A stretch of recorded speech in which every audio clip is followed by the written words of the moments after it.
whoever that you are, you're beautiful inside your heart. ¿Por qué nos da miedo ser nosotros mismos? ¿Cuál es la razón de nuestro pavor al juicio externo? Hace ya algunas semanas me di cuenta de que muchas de mis acciones y de mis actitudes estaban guiadas por un terrible miedo al rechazo. No sabía por qué, pero me di cuenta de que de alguna forma había una herida de rechazo que estaba recurrente en mí, o que está recurrente en mí, y que influía muy fuertemente en todas las decisiones que tomaba o que tomo. No lo sé. Y hoy vamos a hablar justo de eso, de por qué le tenemos tanto miedo al rechazo y cómo saber si tienes una herida de rechazo y cómo puedes trabajarla. Bueno, me presento para los que no me conocen. Yo soy Marianne, escritora, cantautora. Me encanta escribir canciones, me encanta escribir en general. Soy consultora, fotógrafa, creativa. Me encanta la psicología, la comida, las pláticas profundas, las buenas letras de las canciones, los cafés, el chocolate. Y tengo una página de crecimiento interior que la encuentras en Instagram como @humanizate_. También está en TikTok y en YouTube. Y ahí te comparto contenido creativo y todo el contenido que me inspire sobre crecimiento interior y cosas que yo creo que te pueden ayudar a mejorar como persona y a aportar tu granito de arena al mundo. En el podcast de hoy, retomando el tema, vamos a hablar sobre el rechazo y el miedo que tenemos al rechazo. Yo creo que es súper humano. Dudo que haya alguna persona que no haya nunca tenido miedo al rechazo. Obviamente hay personas que lo tienen mucho más trabajado que otras. Hay gente a la que le afecta más, hay gente que lo tiene más arraigado, ese miedo al rechazo. Y pues te invito a pensar si el rechazo es algo que influye mucho en tu vida, el miedo al rechazo. ¿Cómo puedes saberlo? Pues mira, te platico algunos focos rojos que yo estuve viendo, donde puedes darte cuenta si te afecta mucho o si te importa mucho que te rechacen, si es algo como recurrente. Primero, si notas una falta de seguridad personal, si dudas demasiado de ti, de tus decisiones, de lo que dices o de cómo te perciben los demás. Es esa constante diálogo en tu mente de, dije lo correcto, tal vez no dije bien lo que tenía que decir, tal vez le contesté mal y por eso, no sé, o sea, como estar pensando constantemente lo que está pensando el otro de ti y que es algo que lo tienes muy, muy presente en todo lo que haces, ¿no? Si constantemente también tienes miedo a sentirte rechazado, o a no sentirte aceptado y dejas de hacer cosas por eso o haces cosas ¿no? Para sentirte aceptado. Si tienes miedo de ser traicionado o de que te critiquen, si te saboteas a ti mismo cuando haces cosas por... Esto es muy chistoso, o sea, si te saboteas por tener miedo a tener demasiada atención, por tener miedo a ser importante y a destacar. Porque el estar como en el spotlight, pues es vulnerabilidad también, ¿no? Porque ahí estás más expuesto como a que te critiquen o a que te rechacen, ¿no? Entonces, si te escondes mucho, si tienes miedo a no ser suficiente, por ejemplo, a no ser perfecto y al mismo tiempo estás constantemente buscando perfeccionarte, mejorar, pero nunca es suficiente. No estoy diciendo que querer mejorar es malo, claro que no. Pero sí, más bien es constante que nunca te sientes suficiente. Siempre es como un perfeccionismo tóxico hacia ti mismo. Nunca estás listo para aceptarte. También si tienes problemas para integrarte o si te alejas cuando ves que empieza a haber más profundidad en la relación por miedo a que no te acepten. O también, algo que a mí también me pasa mucho, te exiges mucho por miedo a fallar. Entonces te exiges más. Digo, no necesariamente tienes que tener todas estas características. Hay algunas con las que te puedes identificar más y otras con las que tal vez no te identificas. Y repito, en general todos tenemos miedo al rechazo, pero el hilo negro está en qué tanto peso tiene en tus decisiones, qué tanto peso tiene en tu identidad, en tu vida. Yo, por ejemplo, me di cuenta que constantemente estoy tratando de llegar a un nivel de perfección y autoexigencia que viene de una creencia mía de que mi valor está en mis logros, que la aprobación viene de ahí y que el rechazo viene de mi fracaso. Y es porque de chica, bueno, yo soy la mayor somos 5 y pues yo soy la mayor. Entonces como que al ser la mayor tomas un papel también como de líder, como no sé, te responsabilizas más, o al menos así yo lo sentí. Y no sé, como que yo le daba mucho valor a ser el ejemplo, tratar de ser la hija perfecta, y sobre todo en la escuela buenas calificaciones. O sea, era como la forma de demostrar que, y ahorita viéndolo en retrospectiva es cuando me doy cuenta, como la forma de demostrar, aquí estoy, este es mi valor, mira mamá, me saqué buenas calificaciones. Entonces empezó a volver una constante de que yo siempre, o sea, siempre tenía súper buenas calificaciones, y pues empieza a ser como ese chip de que mi valor está en mis logros y en que me fuera bien, ¿no? Y que si no, o sea, y como rechazo si has fracasado. Digo, no es que haya tenido un rechazo así en mi casa si tuviera malas calificaciones o algo así, pero de alguna forma como que lo absorbí mucho, esa creencia de que mi valor está en lo que logro. Y hasta la fecha pues sigue siendo algo con lo que cargo y tengo que trabajar. Imagina que tu cerebro es una máquina que se va programando con el tiempo, y hay ciertas cosas, ciertas actitudes, ciertas formas de ser que vas aprendiendo cuando creces, ciertas creencias. Tu cerebro después empieza a actuar en modo piloto automático en base a lo que ha ido aprendiendo.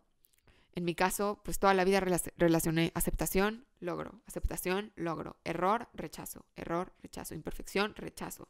Entonces por eso esta manía de tratar de ser perfecta, ¿no? Y cuando me di cuenta que a mi edad no había logrado nada de lo que en mi cabeza de niña me propuse, o sea, en mi cabeza de 12 años, por ejemplo, me propuse a mi edad ya tener, pues me desmoroné totalmente, y es hasta ahora que me doy cuenta que pues todo fueron creencias que estaban totalmente en mi cabeza, que la vida no es tan cuadriculada, que la vida no es tan planeada, que tengo que trabajar en ese miedo tan grande al rechazo, pero desde adentro, desde, pues, primero aceptándome yo, que ya sé que suena muy cliché y fácil, pero requiere de muchísimo trabajo, de muchísima introspección interior, de autorreflexión, de aceptación, más que de seguir logrando cosas o de seguir tratando por un lado externo de cubrir pues esa creencia, ¿no? Esa herida también. No sé cuál sea tu experiencia con el rechazo, cuáles son tus miedos, cuáles son tus creencias, cuáles son los aprendizajes o lo que haces de modo automático y ni siquiera cuenta te has dado. Estaría muy padre que dediques unos minutos a escribir todas estas cosas, porque yo creo que el primer paso para poderlas trabajar es hacerlas conscientes. Te voy a pasar y te repito algunas preguntas que tal vez te puedan servir, que a mí me han servido para esto. La pregunta número 1 es: ¿qué creencias tienes sobre la vida? ¿Qué creencias tienes sobre el trabajo, el dinero, la familia y tú mismo? ¿Qué creencias tienes sobre ti mismo? Escríbelas así en lista, como te vengan a la mente, sin juzgar. Pregunta número 2, ¿cuáles son tus pensamientos exigentes recurrentes? Por ejemplo, nunca llego a la meta, nunca voy a poder, nunca es suficiente, debería de ganar más dinero, debería de... Enlístalas, escríbelas, como te vengan a la mente. Número 3, ¿cuáles son tus miedos detrás de ese miedo al rechazo? O sea, si alguien te rechaza, ¿qué? O sea, como ahondar, ¿qué miedo te da que alguien te rechaza? O sea, ¿por qué? ¿Qué es lo peor que te podría pasar si alguien te rechaza? ¿Y qué cosas, y esta pregunta me vuela a la mente, qué cosas rechazas tú de ti mismo? ¿Qué cosas no aceptas de ti mismo? ¿Qué cosas tú solito pues sí, te rechazas? Que yo creo que eso es, o sea, todavía más fuerte y algo que tenemos que trabajar con más profundidad. Esta última pregunta de verdad es esencial. O sea, la mayoría del tiempo el rechazo externo viene de ese rechazo interno, porque reflejamos, ¿no? Entonces, yo me di cuenta que yo sola me saboteaba, o me saboteo muchas veces, y creo mi realidad también un poco en base a ese sabotaje. O sea, por ejemplo, si tú misma rechazas tu propia personalidad, pues eso vas a reflejar a las demás personas, ¿no? Que no estás cómoda contigo, que no sé, ¿no? O sea, de cualquier forma, inconscientemente lo vas comunicando. Entonces, probablemente las demás personas lo van a ver subconscientemente también, y de ahí venga el rechazo, y entonces es todo otro tema, pero sí creo que mucho tú también reflejas, ¿no? Y ese reflejo la gente también lo absorbe. Todo empieza siempre por ti mismo, no es lo que los demás puedan cambiar, es lo que tú puedes cambiar en ti. Todas esas creencias que tenemos internas ayudan y forjan cómo nos relacionamos con las otras personas y con nuestros ambientes. Y ahora, la pregunta del millón. ¿Cómo sanas esa herida del rechazo? Bueno, como siempre les digo, todo es un trabajo constante. Siempre estamos esperando que todo lo resolvamos rápido, sobre todo en esta época que todo es rápido y que todo lo queremos instantáneo y fácil, pero pues el crecimiento interior es toda la vida, entonces hay que trabajarlo. Yo creo que hay 4 puntos que hoy te voy a dejar de tarea, 4 puntos que yo estoy trabajando. Son 4 puntos muy concretos que yo creo que te pueden ayudar. Número 1, trabajar en la aceptación. Trabajar en la aceptación, que todo es perfecto tal como sea, aunque tiene errores. Eres tú quien juzga esa realidad que no es perfecta. En tu cabeza. O sea, en tu cabeza exiges que las cosas deberían ser mejores. Que, pues siempre, o sea, estás viendo como los hilos negros, ¿no? Pero en realidad las cosas son como son por una razón que muchas veces no la podemos ver, o la mayoría de las veces no la vemos. Y el cambio viene primero siempre de nuestro interior, no de las circunstancias exteriores. Y yo creo que el problema es que vemos todo como puntos negros y no como oportunidades de aprendizaje. Y digo, en la práctica es difícil, ¿eh? A mí me cuesta muchísimo trabajo. Como tratar de ver que la realidad es perfecta porque tiene una función, porque todo tiene su función. Es simplemente trabajar en cambiar esa perspectiva, los lentes con los que ves la realidad, tratar de ver las cosas con un poco más de neutralidad, con menos juicios. Sirve mucho escribir frases de aceptación y como ir acostumbrando a tu mente a esa aceptación, que no es conformismo, simplemente es aceptar las luces y sombras que hay, los diferentes colores, los diferentes tonos, porque todos son necesarios. Entre más te aceptes a ti mismo, más también vas a aceptar a los demás y más te vas a querer. Ahora, punto número 2, abrirte también al rechazo. Aceptar el rechazo como parte de tu vida y es más, hasta llamar al rechazo, estar abierta, arriesgarte a que te rechacen.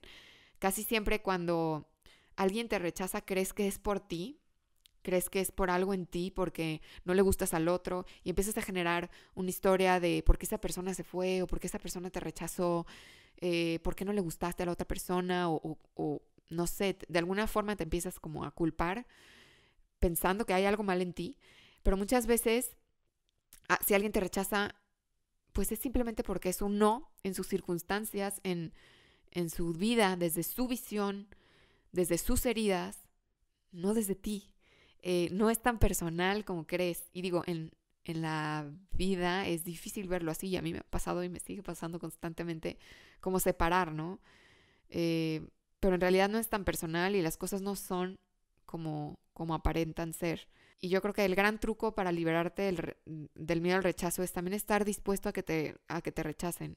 Es decir, ok, que me rechacen. O sea, la gente que me acepte, pues va a ser gente que realmente tiene que estar en mi vida. Va a ser gente que realmente me va a ver, me va a valorar.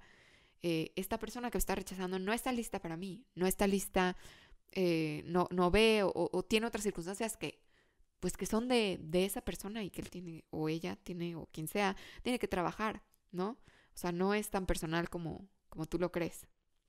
Ahora, número 3, exponerte y no esconderte. Presentarte a las personas tal cual eres, sin miedo, sin pensar, solo ser tú. Cuando te muestras como realmente eres, llegan las personas indicadas. Personas que están en línea y en coherencia con quien tú eres. La gente con máscaras, pues se repele sola y en realidad no te sirve mucho que esté ahí. Igual más daño te puede hacer, ¿no? Digo, o sea, por algo pasan las cosas. Y bueno, ahora el último punto, el punto número 4, es soltar el control y prender tu botón de fluir. Esto es algo que a mí me cuesta mucho en lo personal. Es muy difícil soltar el control, sobre todo si tienes escrito en tu programa palabras como ser proactivo, productivo, efectivo, aprovechar todo el tiempo y todo lo que hay. Pero pues hay cosas que no pueden ser planeadas y pues hay que aprender a ir fluyendo, a ir aceptando esos cambios, a ir fluyendo entre esos cambios de la vida. A mí me ha servido mucho forzarme a planear menos y dejarme llevar más por pues lo que voy sintiendo y ese fluir y tratar como de trabajar en escucharme más, escuchar esa intuición que a veces tú misma, o sea, estás escuchando esa voz interna que te dice y la ignoras. Entonces, como aprender un poco más a fluir, a escuchar esa intuición y a respetarla, que pues tampoco es de un día para otro. O sea, a mí me sigue costando mucho trabajo, pero es algo que yo veo que ayuda a un buen. Es todo un proceso, la verdad no me considero para nada experta, por lo menos yo me llevo todos estos puntos de tarea y me encantaría saber tú qué piensas, cuáles son tus experiencias, si ya has trabajado o pensado en este tema, si sientes que tienes muy arraigada esa herida al rechazo. Ya sabes que puedes escribirme, que puedes contarme.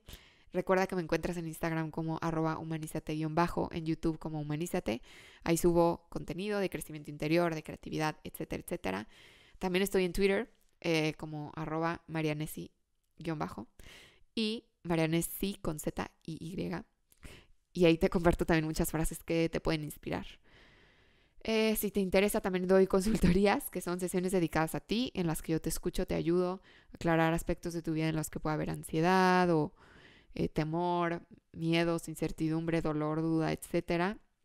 Y pues ya sabes, o sea, me encanta escucharte, me encanta poderte ayudar en lo que yo pueda. Y esto es todo por el capítulo de hoy. Recuerda que me encantaría saber lo que piensas y nos vemos para el próximo tema. Step back, but don't take back. Whoever that you are, you're beautiful.